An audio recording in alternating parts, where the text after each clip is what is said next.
Good morning, everyone, and welcome to the Trusted CI webinar for July 28th, 2025.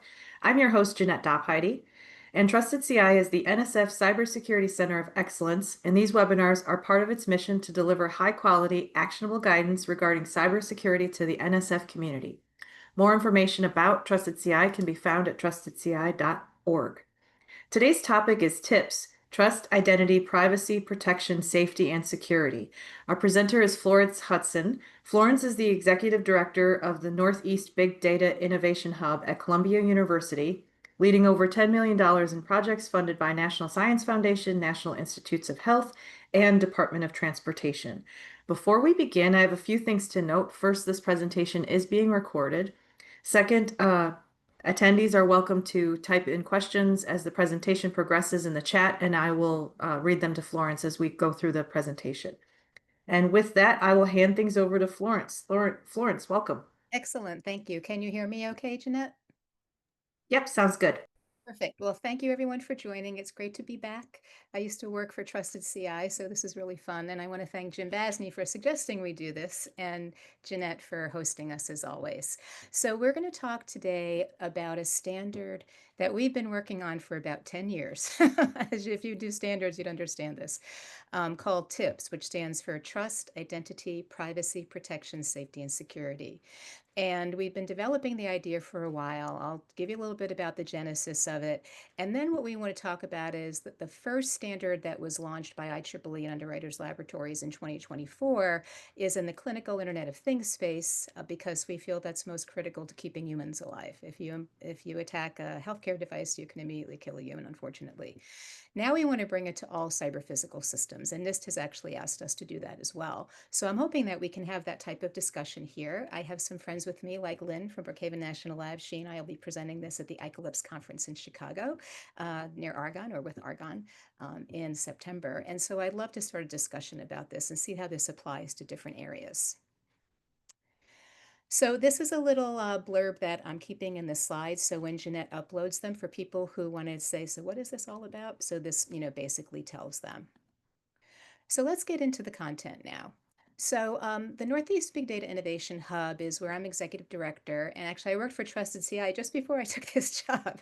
And we were created in 2015 when NSF created the 4 regional big data innovation hubs. Since then, we've been very fortunate. You can see we've been funded by a number of other agencies. We got our first DARPA award last week, which is very exciting.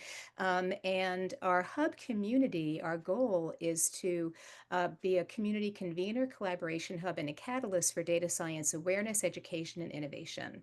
And as you can see here, we have 4 main focus areas: education, data literacy, health, urban rural communities, and responsible data science, including security, privacy, and ethics. And so this is where the TIPPSS piece fits in. We've been working with IEEE on this for quite a number of years. And the hub community, drum roll, as of the end of June, we're just announcing this, it's just newly on our website today, has over 24,000 individuals at over 2,000 academic, industry, nonprofit, and government institutions across the US and 76 other countries. We provide all this open online free content. So let's jump into why TIPPSS and what TIPPSS and future TIPPSS. So as you all know, advanced technologies enable digital transformation, but they can also increase risk. All these IoT devices, billions and billions, the new types of processing technologies, machine learning, blockchain, big data, AR, AI, all these different things. And we need to be worried about the trust identity as an identity and access management, the privacy, the protection, safety, and security. So this discussion around end-to-end trust and security actually started at the Cisco IoT World Forum Steering Committee in 2015. Oleg Lavinov here, we then presented in Dubai as well, and I were talking and said, nobody's worrying about end-to-end trust and security for all these devices. Nobody. Everybody's worrying about their own little device or their own little place or whatever it is, and we really need to do something about this. So we said, let's do something. So we worked together and we had an IEEE Trust and Security Workshop for IoT, which was also partially funded by NSF. You can see our friend Anita Nikolic here.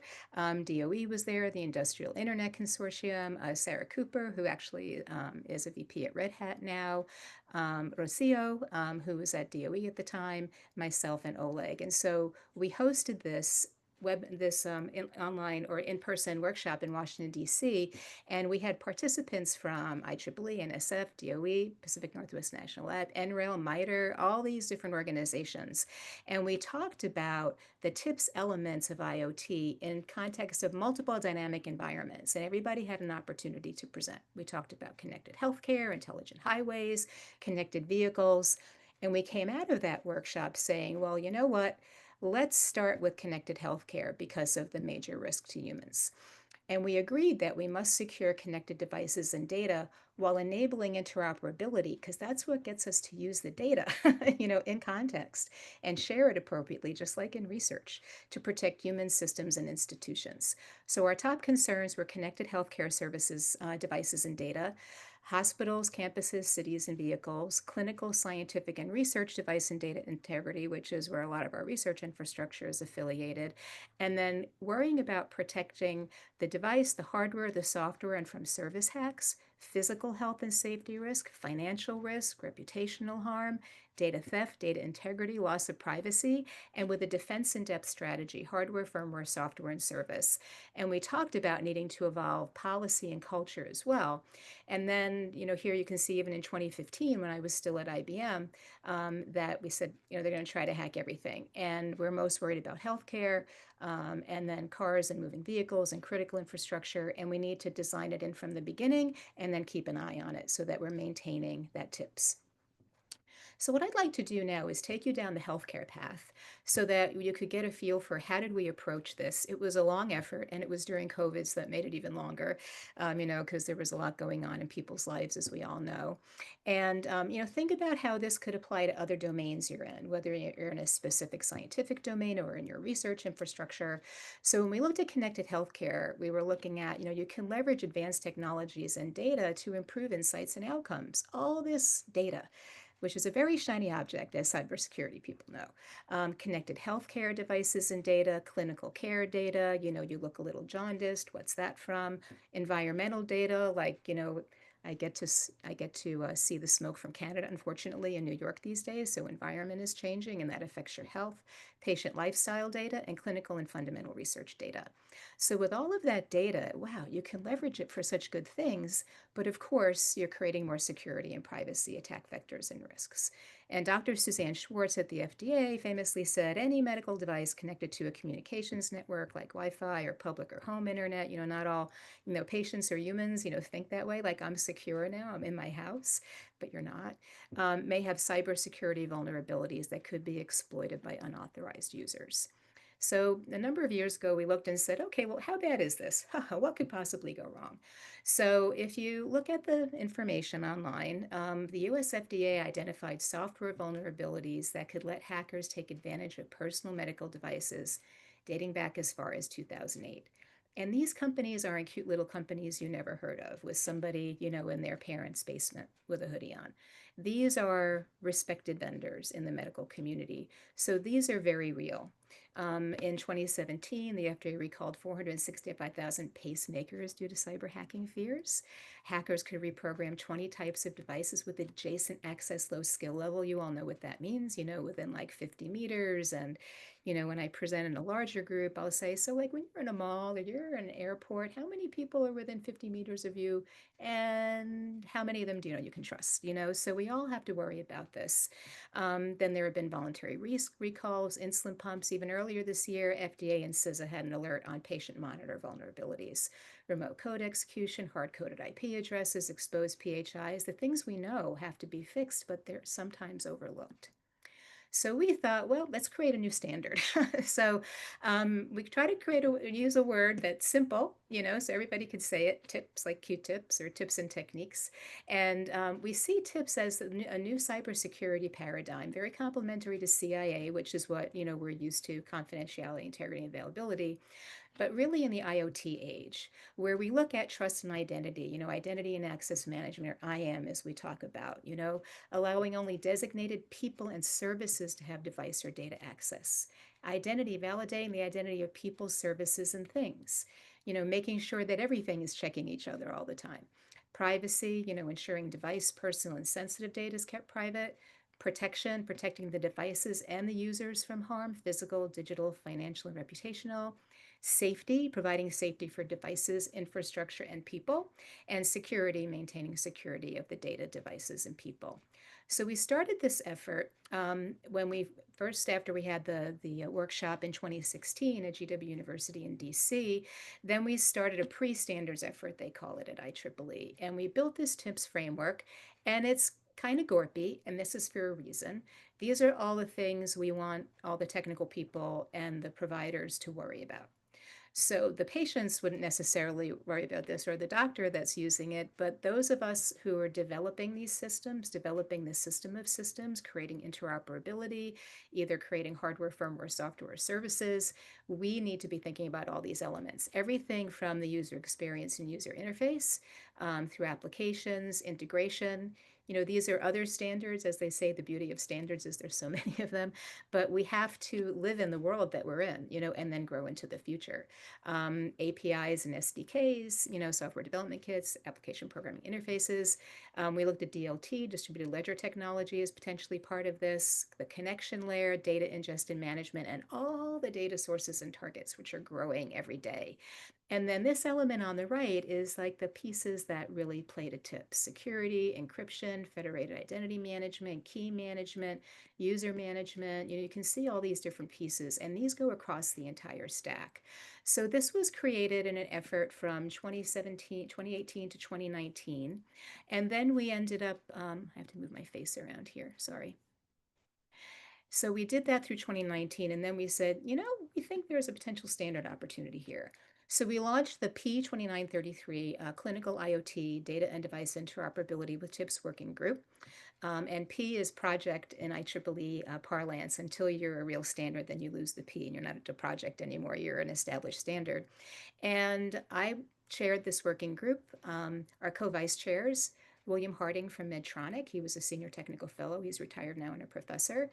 Mitch Parker, who is actually at IU Health. He couldn't join us today, but he's the CISO at Indiana University Health. And our secretary of the working group is Ken Fuchs from Draeger. So these are people in healthcare. And that's the interesting thing, is when we started this, and I want to encourage you to think about this for your ecosystem and your domain area. IEEE asks you, so how many people will be in this standard working group? And I said, 25 people if I invite my geek best friends. There were over 300 people in this working group from 33 countries and 6 continents. Why, do you ask? Because when you're talking to someone in connected healthcare, either a provider, a health IT person, a manufacturer, software, hardware, services, and you say, we're creating a standard for end-to-end trust and security, all these different elements, and they zoom in and say, I'm in, because they know this is a problem. So you might find that in other domains too, and we think we will, working together. So we had technologists, device manufacturers, providers, payers, patient advocates, pharmas, EMR and EHR companies, researchers, academics, startups, hyperledger folks, regulators, NIH, IEEE, and we invited underwriters laboratories as well. So by the time we published the standard, it was a joint standard between IEEE and UL, announced the same day and published the same day. So the other thing we did, just to share, if we, bring this into other domains or as we work on that together, is that we had a couple hundred people working on this. We're like, how are we going to manage this group, especially during COVID when we can't get together in person? So we created subgroups. And so we had a trust and identity subgroup, privacy, protection, including design in and safety ongoing, security, data and device validation interoperability, intelligent systems design, including some AI and ML.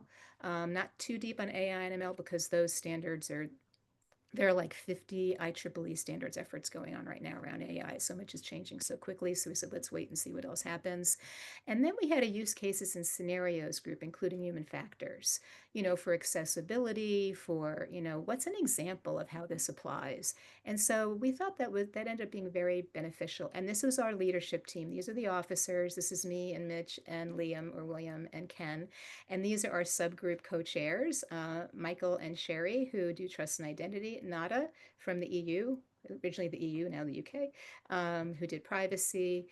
We have Axel and others, and we're all listed in the standard. And actually, Orlando is from NIH. So we worked on this standard from 2019 into 2024. And the goal was to establish this framework with TIPPSS principles for clinical IoT, data and device validation and interoperability, because trust and identity helps with validation, right? And interoperability. So it includes wearable clinical IoT and interoperability with healthcare systems, including EHR, EMR, other clinical IoT devices, in-hospital devices, and future devices connected healthcare systems. And you might ask, how would you know what the future is going to be? I'm like, well, we don't know exactly, but we do know where some things are going, whether it's, quantum or, new identity elements or other different things. New devices are going to be coming out, holograms, who knows what happens. So we agreed that we wanted to create a base standard that could be extensible into the future. And so our role model standard is 802, 802.11, where they created the base standard. And as some of you might know, it goes and grows. It's like a bunch of octopi, a bunch of octopuses. And our goal was to create this base standard and then apply it in new ways. So we launched in 2019. Hundreds of people participated. It was approved in June of 24. September, it was published. And we actually were awarded the IEEE Emerging Technology Award, that's what these pictures are. And this is Maria Palombini. That's our little award. And she actually was kind of the godmother of this from when we started talking about TIPPSS. And then this was when we won it. Now we're developing a TIPPSS maturity model. You probably know of other maturity models, smart grid or other things, because people have to be able to work on this now. You can't wait for like all new technology, brownfield and greenfield. And then we created this new IEEE TIPPSS Roadmap Task Group, and anybody can join this team. You do not have to be an IEEE member, and you can join the task group and help us develop TIPPSS standards for other domain areas. So now I just want to kind of flow through some of what's in the standard to give you a feel for how we approached it and what could be done in other domains. So we chose these 4 use cases. The first was a connected monitoring device, a continuous glucose monitor, then a connected therapy device, connected automated insulin delivery system, then hospital at home, which was pretty popular during COVID, and then home to hospital, which was pretty popular too. So it was very practical as well.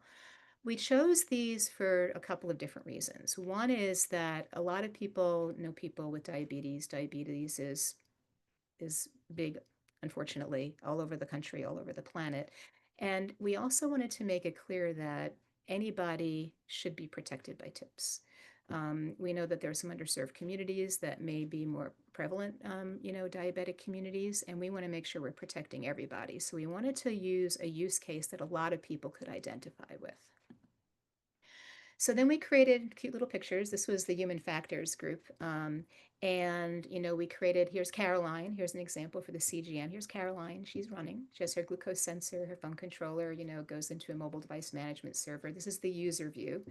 And then the technical view, and this could be obviously a lot more technical, but we created this to a point where people could start getting their head in the game, like, okay, yeah, there's, PAN, Bluetooth Low Energy, near field communication, no LAN, WAN, cellular, up here, there's an IT tech. So thinking through, the user doesn't need to know all this, but we do, because we need to know what we're going to be using. We did the same for the connected automated insulin delivery system. You can see there's the glucose sensor and the insulin pump, the controller, the connection, and then you can see more elements here as well as potential AI algorithm. We have hospital at home. You can see there are many more devices here, pulse ox, temperature, infusion devices, BP monitors, lab devices going through an aggregator gateway. And you can think of this as like, a plant floor or a research facility. You have all these devices, right? There's some type of aggregator perhaps, and then some type of control system. And then all of these other elements on the technical side. And then similar to home to hospital, where you take these devices and you show up at the hospital and you have to be able to connect to everything. So you want to make sure that this interoperability is working well at home and then in the hospital. Then we created a little more, a little more detailed use case pictures. And this is used to communicate the standard, what it can do, how to participate with it. And I think that this type of picture could be created for any of your domain areas. We could look at vehicles in a city, and there are bridges and near field communications and kids with bicycle helmets or whatever's going on. Or it can be in another type of environment. We also created this SEAM server view. This is for hospital at home. So, we can keep diving deeper and deeper as good technologists and systems and solution architects. And you can see all these different elements that can be enabled. Then the other thing we did is we wanted to make it clear that we were talking about what we call tripod. people, organizations, and devices, because you have to worry about trust and identity with all of those, and privacy, protection, safety, and security. So we created these tripods pictures. This is for hospital at home. And you can see here's the people side. This is the P in tripod. So you can see we have patient onboarding to the manufacturer, caregiver onboarding, healthcare practitioner onboarding, patient identity establishment, patient authenticates, caregiver identity establishment, caregiver authenticates, same with healthcare, and then all the way through. So we created these pictures to help us all, these 300 people working on this standard, really think through, how are we going to do this? How are we going to enable these different TIPPSS elements? And this was very helpful.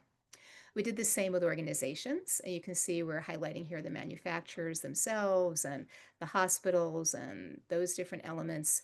And then also for the devices and things, because IoT is things, but we call these devices usually for medical devices, and these different elements too. So I just wanted to show these two kind of as a flyby to say that these are the types of models and pictures that we could create in other domains to make clear what we're really talking about. Now what I'd like to do is take you through a little bit of the details in the standard. And if you join the TIPPSS Roadmap Task Group, doesn't cost anything, and you want to work on applying TIPPSS to other domain areas, you'll actually get an N-1 copy, so to speak, of the standard, so you can see what's actually in it, so you can learn from that and help us apply it in new ways. So in trust and identity, we have device trust and identity across multiple levels. We have device development and manufacturing, design lifecycle and management, inter-device and cross-system trust, interactions between environments, like we had hospital at home or home to hospital, or it could be out, in another type of area. Decentralized environments, device to human interaction, for example, support technicians, clinical operators, or patients, and we embrace the zero trust architecture approach. And we have a macro view and a micro view. On that note, in the macro view, we have user-managed software, trust and identity layers, identity, authentication, context, authorization, audit, and accounting. Onboarding, including practices and processes, device identities, secret material protection, system management, tokens, and deprovisioning. With healthcare devices, they could be deprovisioned and then sent to like a country where they don't, have as many healthcare devices. You want to make sure all the data is off of it and that you're deprovisioning and decommissioning it. And so that's in here as well. And then the micro view includes discrete components, subassemblies, device software, the finished product, the device registry, and decommissioning. In the privacy area, there are various privacy regulations and frameworks around the planet. So what we did is we created a view of what are the 6 interrelated key elements of privacy. So we have data protection frameworks from around the world, and the standard included, as of 2024, the list of standards of regulations around the world, but that can change, as you know. And it could be at the EU level, it could be at the country level. In the US, it could be at the country level, it could be at the state level, like in California, and all of those are important to consider.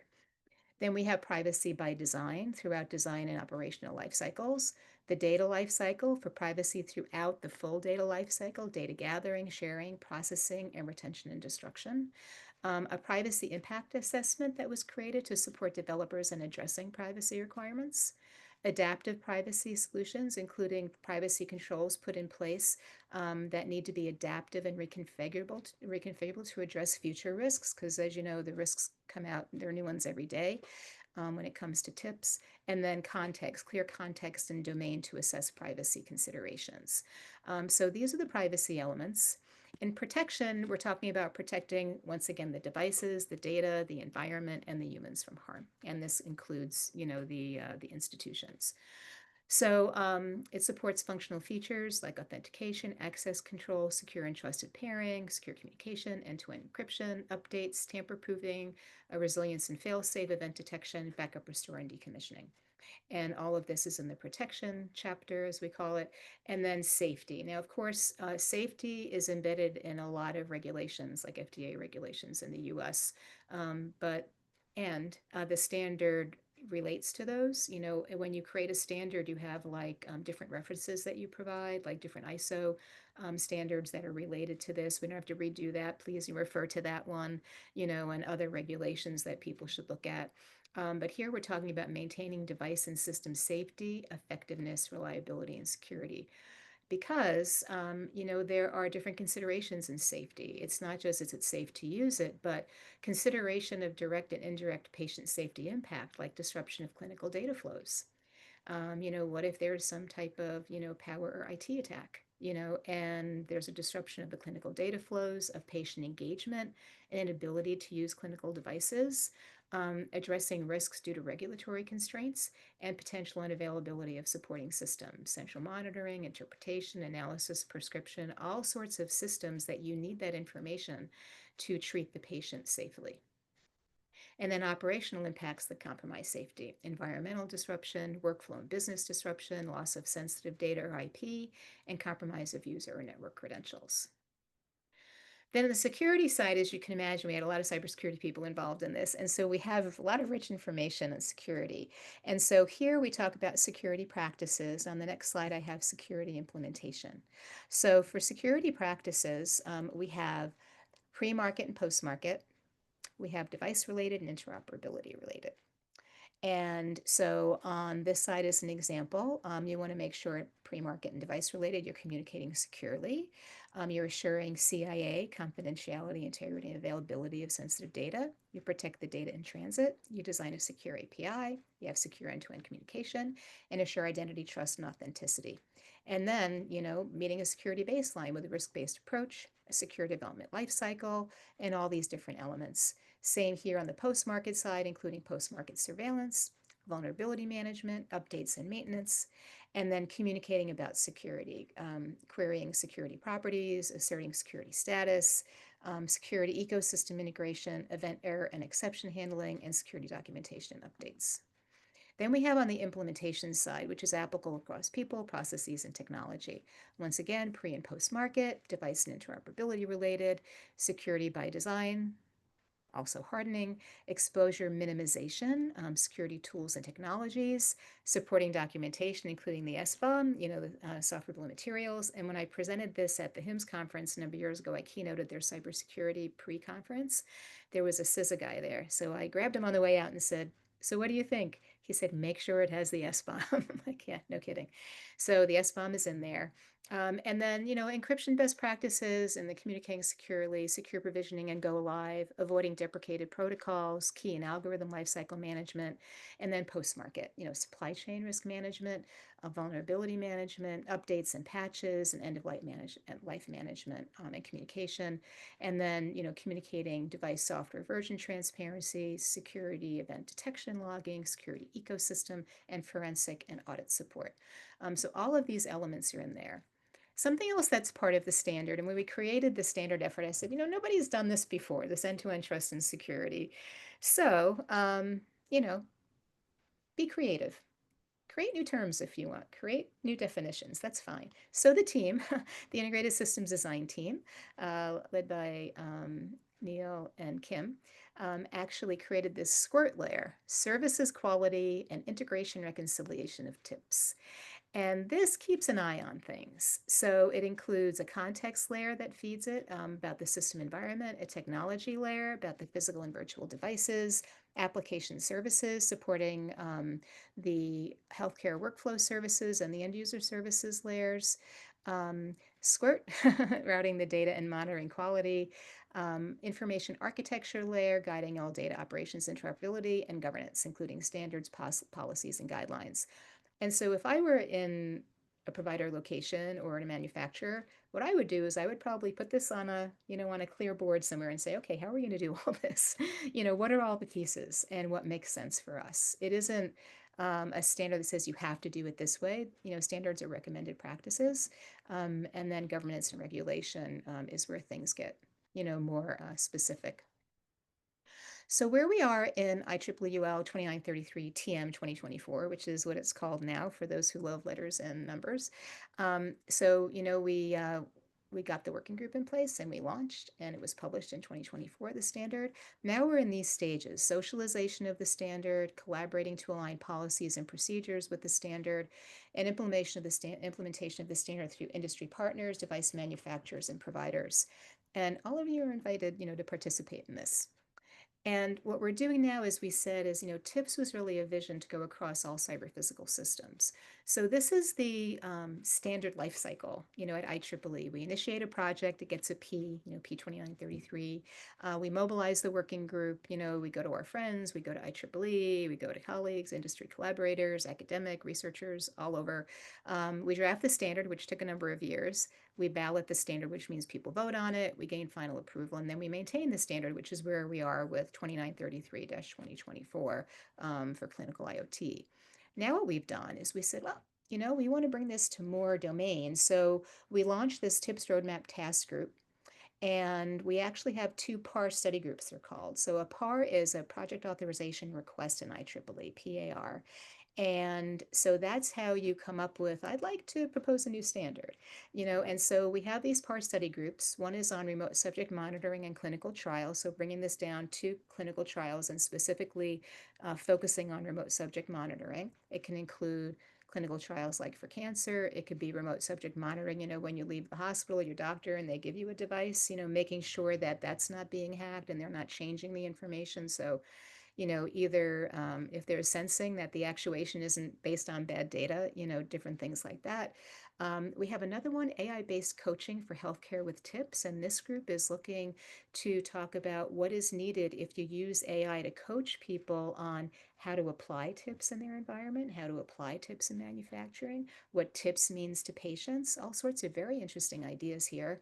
Now, we're thinking maybe we can have a TIPPSS standard effort or a working group get started, maybe through this group, on research instruments and cyber infrastructure. We also are talking about doing one for distributed energy resources and the smart grid. We actually had a webinar in January where one of my colleagues from when I was still at IBM, Ron Ambrosio, who was one of the initial smart grid technical folks at IBM working with the Pacific Northwest National Lab and DOE. And he's an inaugural member of the GridWise Alliance. So he's looking to help with that, as some others and some of you might be in that type of frame and would like to join to create a PAR study group to potentially have a standard regarding TIPPSS for distributed energy resources. We used to call it just for the smart grid, but now the distributed energy resources add a lot more, attack vectors, as we know. So that's be included. And then connected vehicles, smart cities. The world is our oyster. We can decide. So if you'd like to join the TIPPSS Roadmap task group, to be an IEEE member, you just have to care and want to help. And this is a little QR code, and this is the Google form. And we'd be happy to have you join us. This is an example of how the clinical trials, there's a working group on clinical trials that IEEE has, and they're very interested in applying this, as we said, and there's a PAR study group now of applying this, standard framework to clinical trials. So here's an example of a poster they created for a conference they were doing. And actually, one of my friends at IEEE, Maria Palambini, said the FDA came up and said, this is exactly what we need. And we really need to make sure we're creating these types of requirements, process, technology, and standards.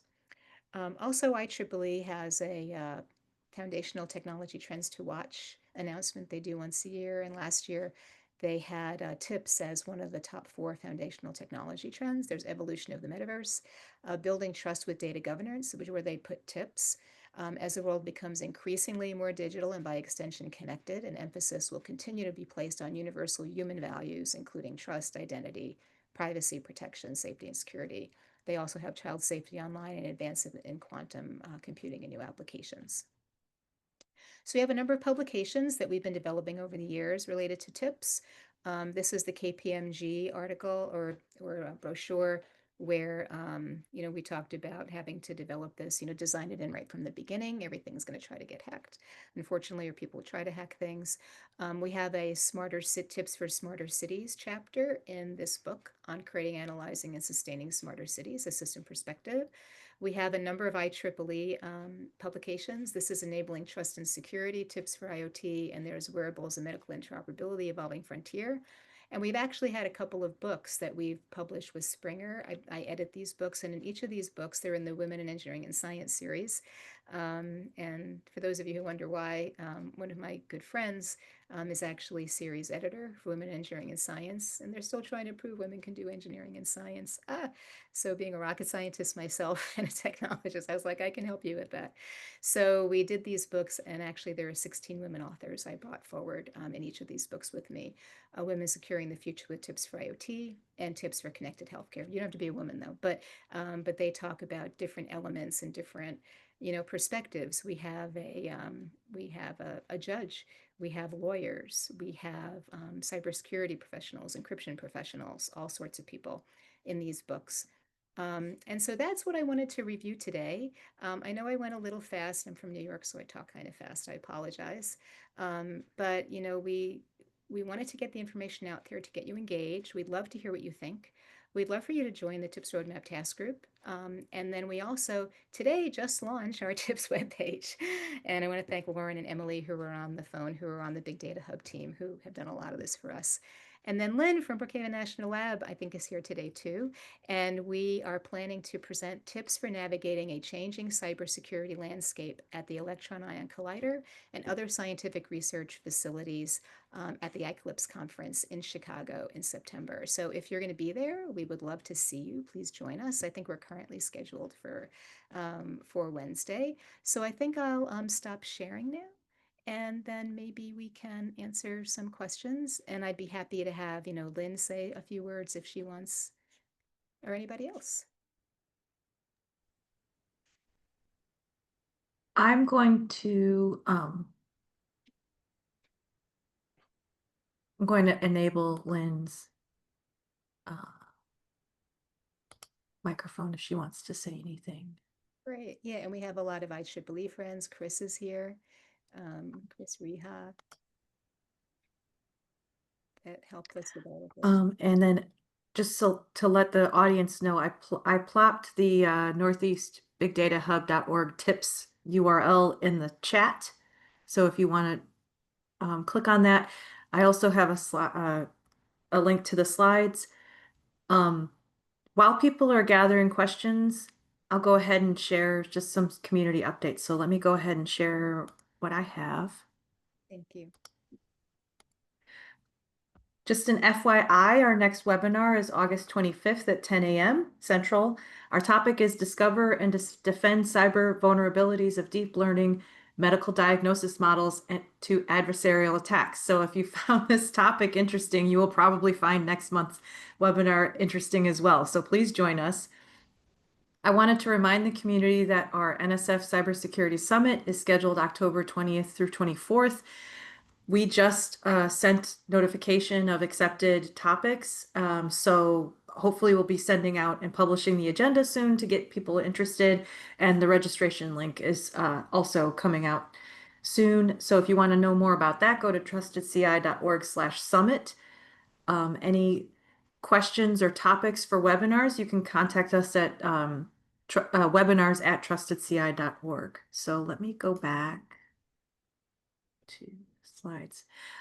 Question here, how can I get a copy of the TIPPSS standard? I am an IEEE member. That's great, Carl. So we can't just give out the standard for free because people have to pay for it. But if you join the IEEE TIPPSS Roadmap Task Group and you say that, you would help to develop new standards based on TIPPSS, then we can give you an N-1 version of the standard that is not the actual one people get if they buy it, but it allows you to see all the different elements of it. It's the whole like 300-page standard. It's a lot because there's a lot in the appendix, including the use cases. I've got a question here. Great to see you. Thanks for the tips update. Glad to see you're making such good progress. You mentioned you're in adoption phase. Please say a bit more about industry participation in developing standards, the standard and its adoption by manufacturers. Also, our government regulator requiring that manufacturers adopt TIPPSS. Really good questions.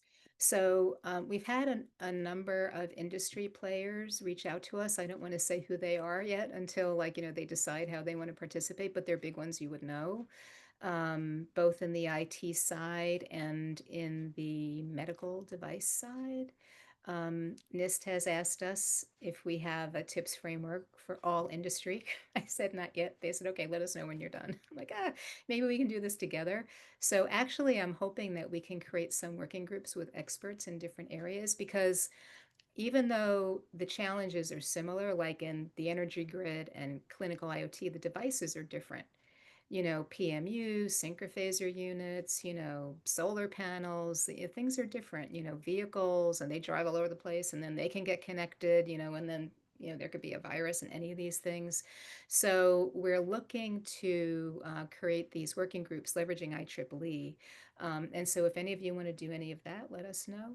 Regarding the regulator side, there are some standards. Well, I'll say two things. One is we started this with IEEE, which has been wonderful, and we wanted to brand it something that, a company couldn't say, I own that, because we want everyone to benefit from this. So we did that. We added underwriters laboratories because when I was a little girl, I would look for the UL stickers on all the electric cords, and I knew that meant it was safer. And so UL agreed they wanted to be part of this. So part of working with IEEE and UL could also get into conformity assessment, but that costs money to create a conformity assessment where people have to pass tests to be TIPS certified. So we're still working through how we might be able to do that. Regarding FDA recognition, I think they usually call it, we're learning more about that. There's actually an IEEE standard that is not exactly in this space, but it's in the engineering and medicine and biology space where I'm vice chair of that group. Um, and we're looking at how we might be able to leverage their, pardon me, FDA recognition with this. So we're looking at how best, pardon me, to do that. We haven't done it yet. And then, of course, the FDA is only the US. So then there are all the other locations and organizations. So we're very fortunate that we had, 33 countries involved in this. We have members of the 2933 working group that are still involved in the TIPS roadmap task group in, Asia, Australia, Europe, Africa, all over the place. So we're relying on their networking at this point for some of that. And we're looking to work with IEEE to bring this into those areas. If we could get like a, maybe with like the NIST NCCOE or something, get some type of working group going, that would be really cool. Because then I think that would help us get connected to some of these other things. We also are working on, I think we sent it to ISO as well. The standards organization should work together as well. And then, as you said, regulation is really where the rubber meets the road. So we have to continue looking at how we can become FDA recognized, I think is the term that they've taught me. I'm still new at this. I knew I wanted to protect humans and keep them alive and keep the data and devices safe. I'm learning all the regulatory stuff. And Chris, I feel like you guys are trying to do the same for your standard too. So we might be able to, work on some of that together. We've got a few questions lined up here. First, is there any explicit relationship with the FDA pre-market cybersecurity guidance? Not yet. I would love to go there. We haven't done that yet. If you have a recommendation on that, Carl, I would love to hear it on who we can talk to and the right way to do that. I would love that. Another question, how does TIPS align with FCC's US Cyber Trust Mark?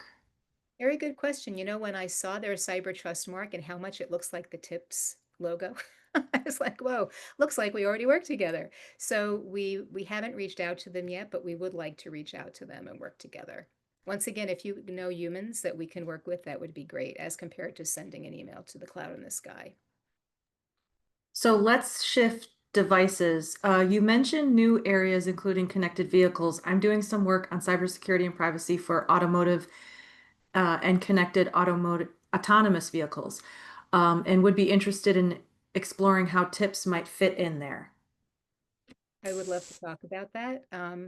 Actually, when we first started, when I was still at IBM, and we were creating the Internet of Things strategy, and we were partnering with ARM. ARM, many of you probably know them. They're fabulous. They make the IP for the design of the chips. And they came to us at IBM and said, "Yeah, you guys work in the cloud. We work way down here. We should look at end-to-end trust and security." And that's kind of how all this thinking started. And there was an ARM developers conference. I don't know if they still do it every year in Cambridge, the UK. And we were talking to a number of automotive companies. I would love to talk more about that because the trick is, I don't know if their general counsel wants them to admit it's a problem, but we know it is. And so it would be great to look at how we can apply it working with them. And it would include, of course, the manufacturers, the aftermarket, all the pieces that go into it, the communications associated with it. And when we were presenting this on a NIST webinar a couple of years ago, we were talking about including the need for the security in the network. Because some people would say to me, oh, it's just a network, it's just a pipe. I'm like, no, like there's a lot of information you can get about what's going on in a network, right? So I would love to include that piece of it too. So David, I would love to chat with you about that and come up with a plan. I don't have anybody at this point to work on that.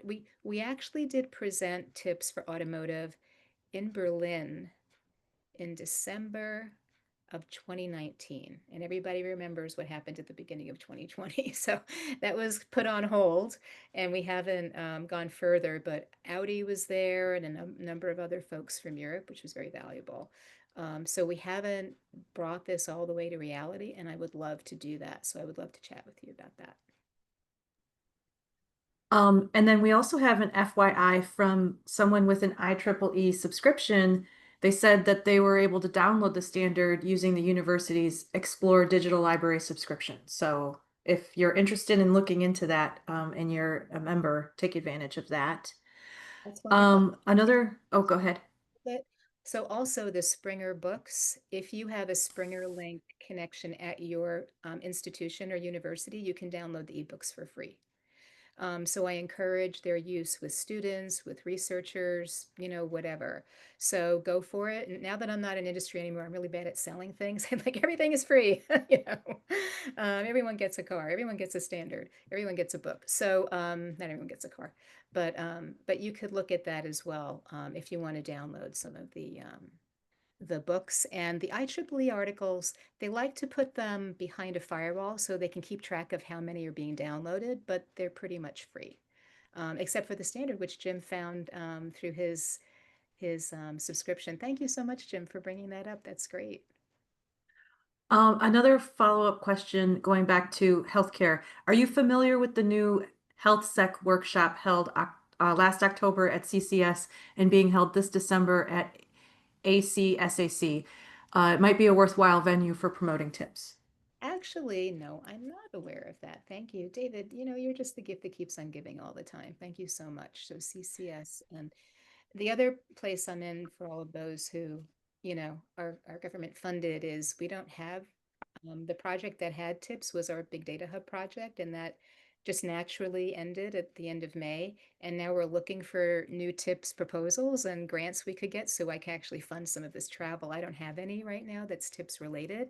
So if anybody also has an idea on teaming up and doing a SATC proposal or a DoD or a DARPA proposal, I would love to talk about that. Or maybe with DOE, I don't know, maybe after we talk at ICALEPS and Lynn and I are there, we could do that. I would love to talk about interview about that. And yeah, David, let's definitely follow up. And then regarding Kevin Fu, Kevin is great.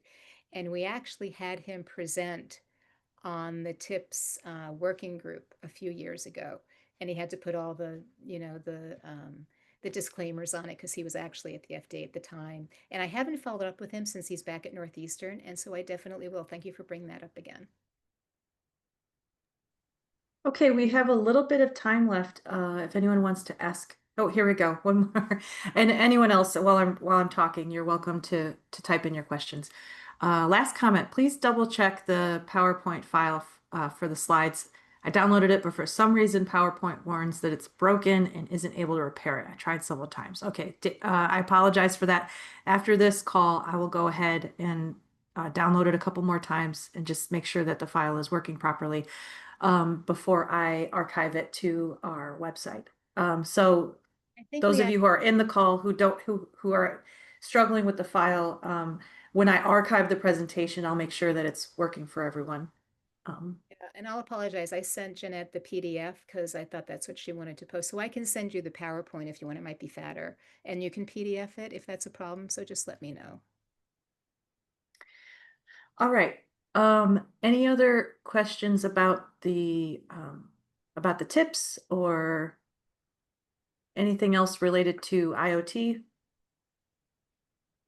And remember, like I said before, Our summit is coming up in October. We're excited to share our agenda as soon as possible. Please stay, in contact with Trusted CI, trustedci.org/summit to find more information about our event. And I think with that, I think we'll wrap things up. So, Florence, do you have any last comments that you'd like to make?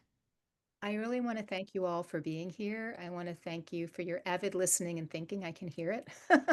And I'm very collaborative for those who don't know. I would love to hear from you. We would love to hear from you. So you can use the QR code, you can fill in the form, you can email me, you can get me on LinkedIn, whatever. I'm very responsive. I'm like a little social butterfly, like a social media butterfly. And Kelly, it's great to see you too. I know it's like I was telling Jeanette this morning, I feel like I'm going to my college reunion, you know. Yep. Really All fun. right. Well, thank you so much, Florence, for presenting, and thanks to all of you for your comments and questions. And with that, I think I'll close this webinar. So have a great day, everybody. Thank you Bye. very much. Thank you, Jeanette. Take care. Bye-bye.